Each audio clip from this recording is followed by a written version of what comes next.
Ancient Lights by Algernon Blackwood. From Southwater, where he left the train, the road led due west. That he knew, for the rest he trusted to luck, being one of those born walkers who dislike asking the way. He had that instinct, and as a rule it served him well. A mile or so due west along the sandy road till you come to a stile on the right, then across the fields. You'll see the red house straight before you. He glanced at the postcard's instructions once again, and once again he tried to decipher the scratched-out sentence, without success. It had been so elaborately inked over that no word was legible. Inked-out sentences in a letter were always enticing. He wondered what it was that had to be so carefully obliterated. The afternoon was boisterous, with a tearing, shouting wind that blew from the sea, across the Sussex Weald. Massive clouds with rounded, piled-up edges cannoned across gaping spaces of blue sky. Far away, the line of down swept the horizon like an arriving wave. Shanktonbury Ring rode their crest, a scudding ship, hull down before the wind. He took his hat off and walked rapidly, breathing great draughts of air with delight and exhilaration. The road was deserted. No horsemen, bicycles, or motors, not even a tradesman's cart, no single walker. But anyhow, he would never have asked the way. Keeping a sharp eye for the stile, he pounded along while the wind tossed the cloak against his face and made waves across the blue puddles in the yellow road. The trees showed their under leaves of white. The bracken and the high new grass bent all one way. Great life was in the day, high spirits and dancing everywhere. And for a Croydon surveyor's clerk just out of an office, this was like a holiday at the sea. It was a day for high adventure, and his heart rose up to meet the mood of nature. His umbrella with the silver ring ought to have been a sword, and his brown shoes should have been top boots with spurs upon the heels. Where hid the enchanted castle and the princess with the hair of sunny gold? His horse. The stile came suddenly into view and nipped adventure in the bud. Everyday clothes took him prisoner again. He was a surveyor's clerk, middle-aged, earning £3 a week, coming from Croydon to see about a client's proposed alterations in a wood, something to ensure a better view from the dining room window.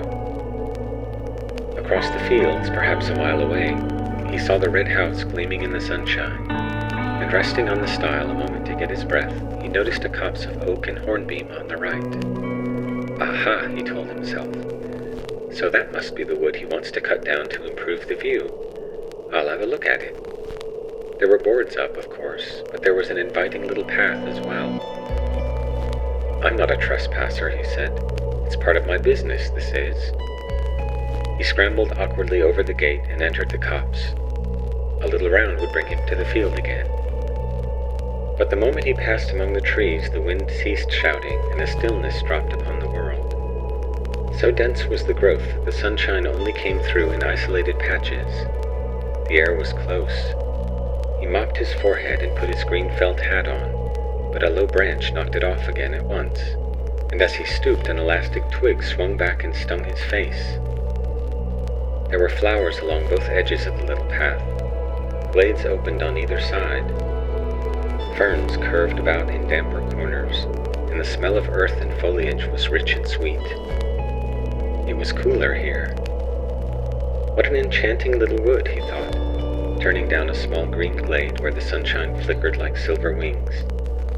How it danced and fluttered and moved about. He put a dark blue flower in his buttonhole. Again his hat, caught by an oak branch as he rose, was knocked from his head, falling across his eyes. And this time he did not put it on again. Swinging his umbrella, he walked on with uncovered head, whistling rather loudly as he went. But the thickness of the trees hardly encouraged whistling, and something of his gaiety and high spirits seemed to leave him. He suddenly found himself treading circumspectly and with caution. The stillness of the wood was so peculiar. There was a rustle among the ferns and leaves, and something shot across the path 10 yards ahead, stopped abruptly an instant with head cocked sideways to stare, then dived again beneath the underbrush with the speed of a shadow. He started like a frightened child, laughing the next second that a mere pheasant could have made him jump. In the distance he heard wheels upon the road, and wondered why the sound was pleasant. Good old butcher's cart, he said to himself, then realized that he was going in the wrong direction and had somehow got turned round, that the road should be behind him, not in front. And he hurriedly took another narrow glade that lost itself in greenness to the right. "That's my direction, of course," he said. "The trees has mixed me up a bit, it seems." Then found himself abruptly by the gate he had first climbed over. He had merely made a circle. Surprise became almost discomfiture then, and a man, dressed like a gamekeeper in browny green, leaned against the gate, hitting his legs with a switch. "I'm making for Mr. Lumley's farm," explained the walker. "This is his wood, I believe," then stopped dead because it was no man at all, but merely an effect of light and shade and foliage. He stepped back to reconstruct the singular illusion, but the wind shook the branches roughly here on the edge of the wood, and the foliage refused to reconstruct the figure. The leaves all rustled strangely, and just then the sun went behind a cloud, making the whole wood look otherwise. Yet how the mind could be thus doubly deceived was indeed remarkable, for it almost seemed to him the man had answered, spoken, or was this the shuffling noise the branches made, and had pointed with his switch to the notice board upon the nearest tree. The words rang on in his head, but of course he had imagined them. "No, it's not his wood, it's ours." And some village wit, moreover, had changed the lettering on the weather-beaten board, for it read quite plainly, "Trespassers will be persecuted." And while the astonished clerk read the words and chuckled, he said to himself, thinking what a tale he'd have to tell his wife and children later, "The blooming wood has tried to chuck me out, but I'll go in again. Why, it's only a matter of a square acre at most. I'm bound to reach the fields on the other side if I keep straight on." He remembered his position in the office. He had a certain dignity to maintain. The cloud passed from below the sun, and the light splashed suddenly in all manner of unlikely places. The man went straight on. He felt a touch of puzzling confusion somewhere. This way the copse had of shifting from sunshine into shadow doubtless troubled sight a little. To his relief at last, a new glade opened through the trees and disclosed the fields with a glimpse of the red house in the distance at the far end. But a little wicket gate that stood across the path had first to be climbed, and as he scrambled heavily over, for it would not open, he got the astonishing feeling that it slid off sideways beneath his weight and towards the wood, like the moving staircases at Harrod's and Earl's Court. It began to glide off with him. It was quite horrible. He made a violent effort to get down before it carried him into the trees, but his feet became entangled with the bars and umbrella, so that he fell heavily upon the farther side, arms spread across the grass and nettles, boots clutched between the first and second bars. He lay there a moment like a man crucified upside down, and while he struggled to get disentangled, feet, bars, and umbrella formed a regular net. He saw the little man in browny green go past him with extreme rapidity through the wood. The man was laughing. He passed across the glade some 50 yards away, and he was not alone this time. A companion like himself went with him. The clerk, now upon his feet again, watched them disappear into the gloom of green beyond. "They're tramps, not gamekeepers," he said to himself, half mortified, half angry. But his heart was thumping dreadfully, and he dared not utter all his thought. He examined the wicket gate, convinced it was a trick gate somehow, then went hurriedly on again, disturbed beyond belief to see that the glade no longer opened into fields, but curved away to the right. What in the world had happened to him? His sight was so utterly at fault. Again the sun flamed out abruptly and lit the floor of the wood with pools of silver, and at the same moment a violent gust of wind passed shouting overhead. Drops fell clattering everywhere upon the leaves, making a sharp pattering as of many footsteps. The whole copse shuddered and went moving. "Rain, by George," thought the clerk, and feeling for his umbrella, discovered he had lost it. He turned back to the gate and found it lying on the farther side. To his amazement, he saw the fields at the far end of the glade, the red house, too, ashine in the sunset. He laughed then, for, of course, in his struggle with the gate, he had somehow got turned round. had fallen back instead of forwards.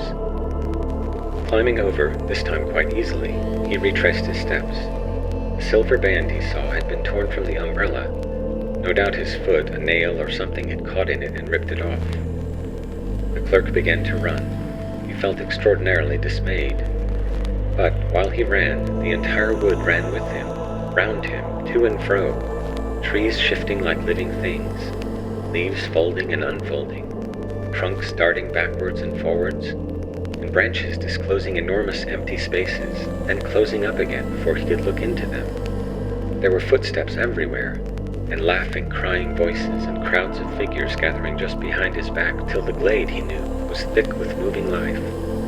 The wind in his ears, of course, produced the voices and the laughter, while sun and clouds, plunging the copse alternately in shadow and bright dazzling light, created the figures. But he did not like it, and went as fast as ever his sturdy legs could take him. He was frightened now. This was no story for his wife and children. He ran like the wind, but his feet made no sound upon the soft mossy turf. Then, to his horror, he saw that the glade grew narrow. Nettles and weeds stood thick across it. It dwindled down into a tiny path, and 20 yards ahead it stopped finally and had melted off among the trees. What the trick gate had failed to achieve, this twisting blade accomplished easily, carried him in bodily among the dense and crowding trees. There was only one thing to do: turn sharply and dash back again, run headlong into the life that followed at his back, followed so closely too that now it almost touched him, pushing him in. And with reckless courage, this was what he did. It seemed a fearful thing to do. He turned with a sort of violent spring, head down and shoulders forward, hands stretched before his face. He made the plunge. Like a hunted creature, he charged full tilt the other way, meeting the wind now in his face. Good Lord! The glade behind him had closed up as well. There was no longer any path at all. Turning round and round like an animal at bay, he searched for an opening, a way of escape. Searched frantically, breathlessly, terrified now in his bones. But foliage surrounded him. Branches blocked the way. The trees stood close and still, unshaken by a breath of wind, and the sun dipped that moment behind a great black cloud. The entire wood turned dark and silent. It watched him. Perhaps it was this final touch of sudden blackness that made him act so foolishly, as though he had really lost his head. At any rate, without pausing to think, he dashed headlong in among the trees again. There was a sensation of being stiflingly surrounded and entangled, and that he must break out at all costs, out and away into the open of the blessed fields and air. He did this ill-considered thing, and apparently charged straight into an oak that deliberately moved into his path to stop him. He saw it shift across a good full yard, and being a measuring man, accustomed to theodolite and chain, he ought to know.